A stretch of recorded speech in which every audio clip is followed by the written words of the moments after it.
Good morning all of you. My name is Paresh Nathani from SKD college Jaipur. और आज हम उसी 23 फ्लोर्स की बिल्डिंग को जो हमने पहले बनाई थी उसके ऊपर साइस्मिक लोड अप्लाई करेंगे और देखेंगे कि उसमें क्या क्या चेंजेस आते हैं। तो साइस्मिक लोड अप्लाई करने से पहले हमें साइस्मिक लोड को डिफाइन करना होगा। तो डिफाइन के लिए सबसे पहले डिफाइन पे जाएँ। इसके बाद लोड पैटर्न्स पे जैसे हमने विंड लोड को अप्लाई किया था उसी तरीके से साइस्मिक लोड को भी डिफाइन कर दें। सेस्मिक टाइप, इसका जो आई एस कोड होता है वो होता है 1893/2002। ऐड न्यू लोड, और देखेंगे कि अभी ऐड हो चुका है। अब इसके अंदर हमें कुछ चीज़ों को मॉडिफाई करना होगा। इसके लिए सबसे पहले मॉडिफाई में जाएं। तो आप देखेंगे कि ये कुछ बाय डिफ़ॉल्ट इसमें कुछ खुला है। जैसे कि इसकी प्रॉपर्टीज अपन सेट करें तो हम ध्यान रखेंगे कि इसका जो डायरेक्शन होता है वो एक्स और वाई डायरेक्शन में होता है। और आप अपन इसमें एसेंट्रिसिटी को भी ऐड कर सकते हैं, लेकिन अभी हम इसे हटाएंगे। और इसकी आप वैल्यूज़ डालकर इसे भी चेक कर सकते हैं। सबसे पहले हमें इसकी जो जोन फैक्टर है उसके बारे में जानना होगा। तो ये बिल्डिंग जो है वो हम जोन जो है वो बेंगलोर का अप्लाई कर रहे हैं। तो उसके लिए हमें सबसे पहले देखना होगा कि बेंगलोर किस जोन में आता है। तो बेंगलोर जो है वो ब्लू जोन में आता है, तो ब्लू जोन जोन 2 है। ठीक है, तो हमें इसके लिए जोन फैक्टर की वैल्यू निकालनी होगी, जो कि होगी तो जोन 2 के लिए जो वैल्यू होती है जोन फैक्टर की वो होती है 0.1। तो हम यहाँ पर 0.1 देख लेंगे। साइड टाइप जो है वो हम सोच रहे हैं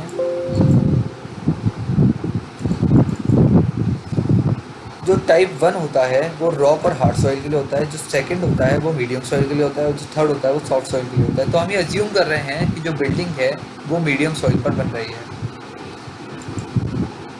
तो जो साइड टाइप है उसे सेकंड पे डाल देंगे। इम्पोर्टेंस फैक्टर,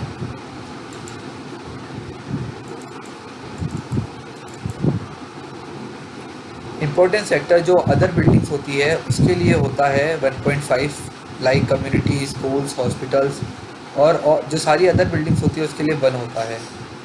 तो हम इसमें इम्पोर्टेंस फैक्टर 1 ही रहने देंगे और इसे प्रोग्राम कैलकुलेटेड पर क्लिक कर देंगे ताकि वो अपने हिसाब से टाइम पीरियड को सेट कर दें। जो रिस्पांस रिडक्शन फैक्टर है इसके लिए हमें देखना होगा कि रिस्पांस रिडक्शन फैक्टर जो आरसी मूवमेंट रेजिस्टेंस फ्रेम का होता है वो 3 होता है। तो रिस्पांस रिडक्शन फैक्टर इधर अपन 3 डाल देंगे और इस पे इसे ओके पर प्रेस कर देंगे। और देखेंगे कि इसमें चेंजेस हो चुके हैं और फिर ओके पर प्रेस कर देंगे। इसके बाद हम इसके लोड कॉम्बिनेशंस को देखेंगे। तो डिफाइन लोड कॉम्बिनेशंस, अब देखेंगे कि इसके डेड, लाइव और जितने भी लोड्स हैं वो सब पहले से ही इसके अंदर डिफाइन हो चुके हैं। अगर ये डिफाइन नहीं है अब ऐड डिफ़ॉल्ट डिज़ाइन कॉम्बो से कर सकते हैं और ओके पर प्रेस कर दें। अब हम इसके ऊपर एनालिसिस रन करेंगे, लेकिन एनालिसिस रन करने से पहले हमें इसे सेव करना पड़ेगा। फाइल में जाकर इसे सेव कर दें। उसके बाद हमें एक बात का ध्यान रखना होगा कि हमें इसके ऊपर खाली सेस्मिक लोड जो है उसे रन करवाना है, विंड लोड को नहीं करवाना। उसके लिए हमें सबसे पहले एनालाइज पर जाना होगा, set load cases to run. उसमें आप देखेंगे कि जो विंड लोड है इसे सेलेक्ट करेंगे, उसे रन डू नॉट रन पे क्लिक कर देंगे। अब देखेंगे कि यहाँ पे डू नॉट रन का ऑप्शन पे आ चुका है विंड, और खाली अब ये डेड, लाइव, मॉडल और सिस्मिक लोड पर रन करेगा। तो अब रन एनालिसिस पे क्लिक कर दें।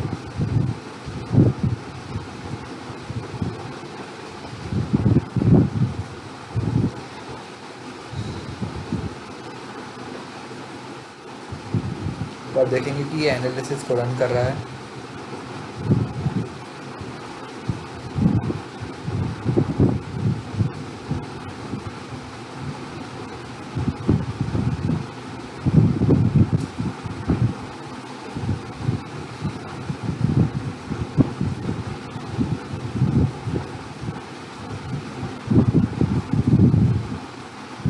तो आप देखेंगे कि इसका ये रिज़ल्ट जो है ये आ चुका है और इसकी डिफॉर्मेशंस भी हैं जो भी आ चुके हैं। आप किसी भी जगह पर राइट क्लिक करेंगे तो आप इसके सारे जो भी डिस्प्लेसमेंट है वो आप देख सकते हैं। उसके बाद आप अगर इसको आगे और करना चाहें चेक, तो आप कंक्रीट फ्रेम पे व्यू डिवाइस प्रेफरेंस पे आप देख लें कि इसका IS कोड 456,000 है और ओके पे प्रेस कर दें। और आप इसके बाद स्टार्ट डिज़ाइन चेक पर क्लिक करके इसे पूरा चेक कर सकते हैं। तो अब हम देखेंगे कि रिस्पॉन्स स्पेक्ट्रम मेथड का यूज़ करके इसे कैसे चेक करते हैं और कैसे इसे एनालाइज करते हैं। इससे पहले हमें इस बात का ध्यान रखना होगा कि जो साइस्मिक लोड जो हमने डिफ़ाइन किया है वो ज़रूर डिफ़ाइंड हो। तो सबसे पहले डिफ़ाइन में जाकर लोड पैटर्न में जाए और देख लें कि साइस्मिक लोड डिफ़ाइंड है। इसके बाद मॉडल करें। अब हमें रिस्पॉन्स स्पेक्ट्रम जो फैक्टर है उसे अप्लाई करना होगा। उसके लिए डिफ़ाइन में जाएं, फंक्शंस, रिस्पॉन्स स्पेक्ट्रम पे क्लिक करें और यहाँ से जो अपना IS कोड है 1893/2002 उस पर क्लिक कर दें और यहाँ पे ऐड न्यू फंक्शन पे क्लिक करें। यहाँ पे रिस्पॉन्स स्पेक्ट्रम एंटर कर दें।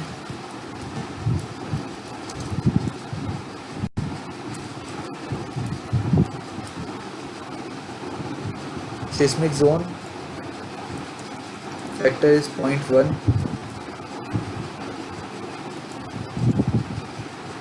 सॉइल टाइप इज सेकंड और ये फंक्शन डैम्पिंग रेशियो ऐसा का ऐसा ही रहने दें और बाकी सब पे ओके क्लिक कर दें।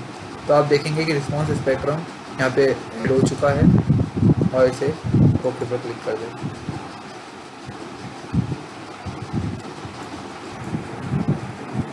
अब हम रिस्पॉन्स स्पेक्ट्रम को लोड केसेस में रन करें इससे पहले हमें जो उसके एक्सेलरेशन का जो उसका पैरामीटर है उसे चेक करना होगा। तो ऑप्शन में जाकर डिस्प्ले यूनिट्स में जाएं और यहाँ से आप इसे चेक कर सकते हैं एक्सेलरेशन ट्रांस मिलीमीटर पर सेकेंड स्क्वायर और इसे ओके पर क्लिक कर दें। अब हम डिफाइन में जाके लोड केसेस पर क्लिक करेंगे और यहाँ पर एक नया लोड ऐड कर देंगे।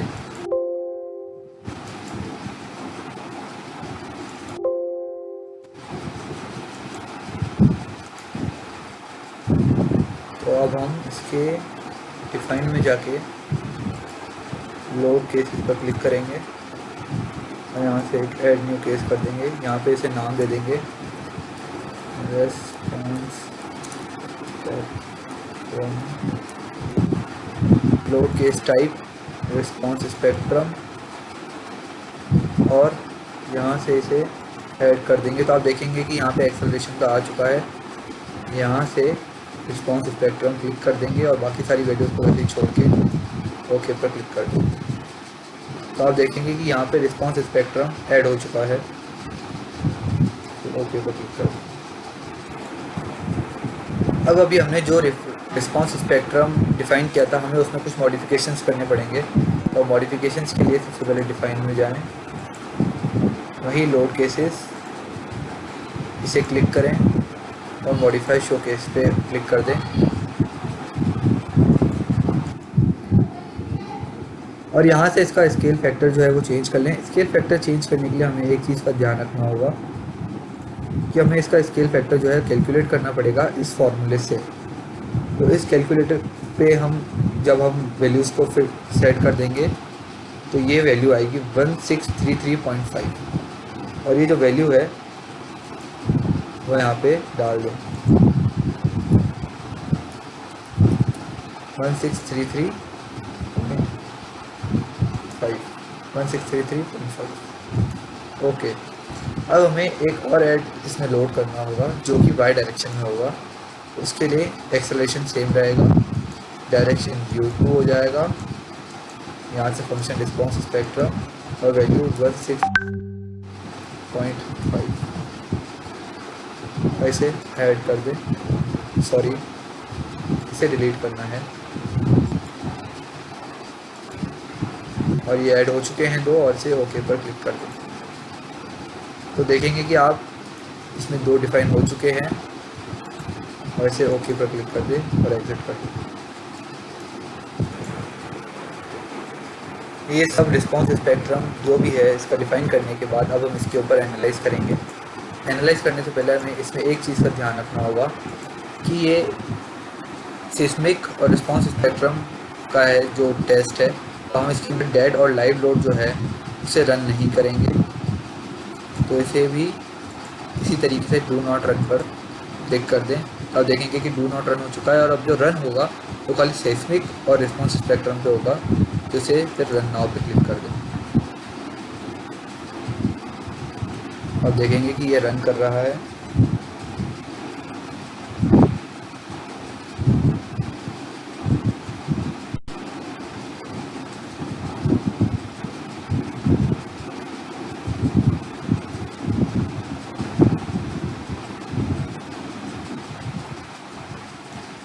और देखेंगे कि ये इसका रिज़ल्ट आ चुका है। इसी तरीके से आप यहाँ पे डिज़ाइन चेक भी कर सकते हैं। तो डिज़ाइन चेक के लिए डिज़ाइन में जाके कंक्रीट फ्रेम में स्टार्ट डिज़ाइन चेक पर क्लिक कर दें, और अगर ये कुछ आपका कुछ नोटिफिकेशन से कुछ आते हैं तो कि आपका बिल्डिंग जो चेक है वो सही नहीं है, तो आप इसकी डायमेंशंस बढ़ा सकते हैं और इसे क्लियर कर सकते हैं, और जो फाइल है आप इसे सेव कर दें।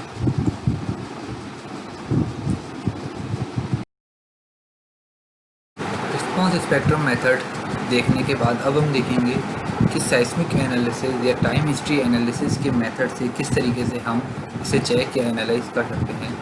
वो करने से पहले हमें एक चीज़ का ध्यान रखना होगा कि जो साइस्मिक लोड है वो ज़रूर डिफाइंड हो। तो उसके लिए लोड पैटर्न्स में जाएं और देख लें कि साइस्मिक लोड डिफाइंड है या नहीं, और इसे ओके पर क्लिक कर दें और अपने बिल्डिंग मॉडल है उसे अनलॉक कर दें।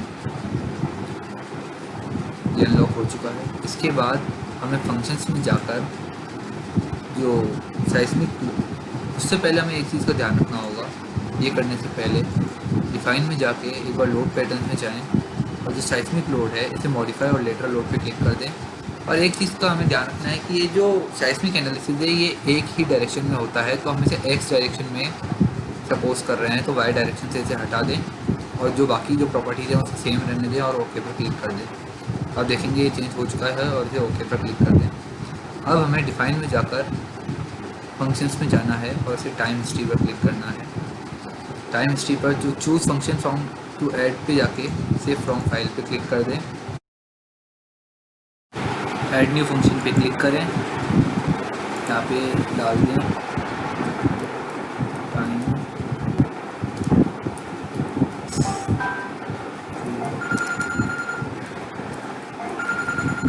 हिस्ट्री एनालिसिस, या ब्राउज़ में जाके जो आपने फाइल अभी डाउनलोड करी होगी टाइम हिस्ट्री डेटा की, उसे ओपन कर दें और देखेंगे कि यहाँ नीचे ग्राफ बन जाएगा। इसी फाइल के हिसाब से यहाँ पे आप जब डालेंगे वैल्यूज़, यहाँ पे 9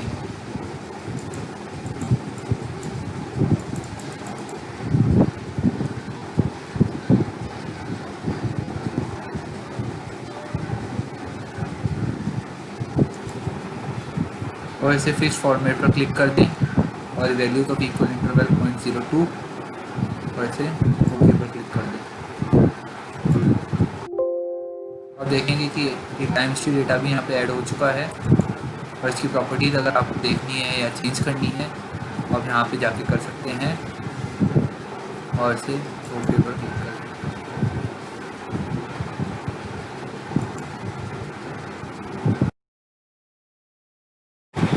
अब हम लोड केसेस के अंदर जाकर जो हमने सेस्मिक लोड को अभी डिफ़ाइन किया है उसे इंसर्ट करेंगे।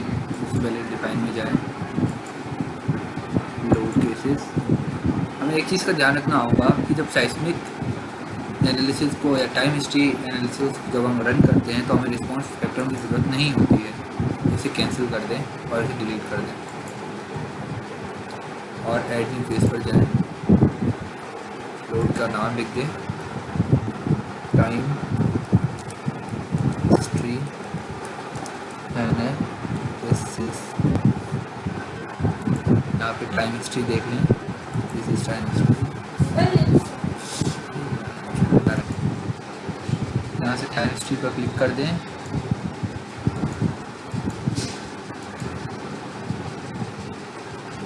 और सोर्स और सबको ऐसा कर रहने दें, और यहाँ पे ऐड पे जाके जो लोड पैटर्न है इसे एक्सेलरेशन पे दबा दें। U1 डायरेक्शन है, एक्स डायरेक्शन। फंक्शन में एग्जांपल टाइम हिस्ट्री पे क्लिक कर दें, और स्केल फैक्टर जो हमने कैलकुलेट किया था इस वाले फॉर्मूले से, जिसकी वैल्यू 1633.5 आ रही है, उसे इंसर्ट कर दें यहाँ पे 1633.5, ताकि देखिए अभी ऐड हो चुका है। और ये खाली एक्स डायरेक्शन के लगेगा, अंदर लगेगा, तो U2 मतलब वाई डायरेक्शन में ऐड करने की इसे कोई ज़रूरत नहीं है। और अब इन चीज़ों को वैसा का वैसा रहने दें, और नीचे ध्यान रखें कि कांस्टेंट जो है वो 0.05 हो, और फिर ओके पर क्लिक कर दें। आप देखेंगे कि टाइम हिस्ट्री एनालिसिस भी यहाँ पे ऐड हो चुका है, और इसे ओके पर क्लिक कर दें।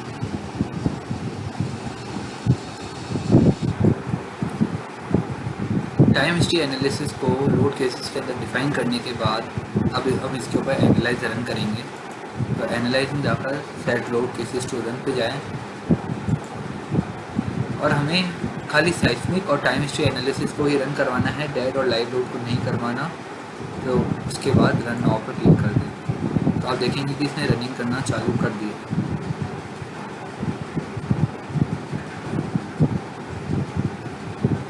और ये बिल्डिंग मॉडल को एनालाइज कर रहा है।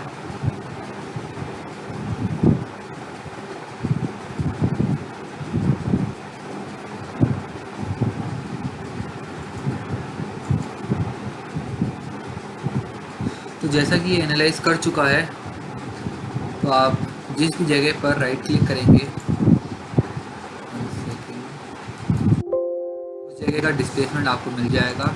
इसे फर्दर चेक करने के लिए आप डिज़ाइन में जा सकते हैं, कंक्रीट फ्रेम, और स्टार्ट डिज़ाइन चेक पर क्लिक कर सकते हैं।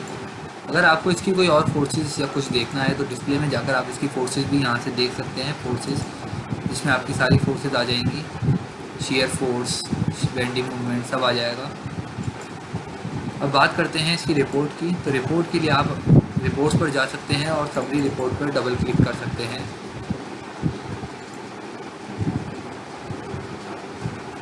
तो आप देखेंगे कि इसकी समरी रिपोर्ट आपको तैयार मिलेगी, जिसके सारे जो भी इसके मेंबर्स हैं उस पर कितना उसका डायरेक्शन ड्रिफ्ट क्या है, एक्स वाई डायरेक्शन में उसकी विड्थ हाइट क्या है, सब आपको यहाँ पर मिल सकती है। तो इस तरीके से ये साइस्मिक एनालिसिस भी कंप्लीट होता है।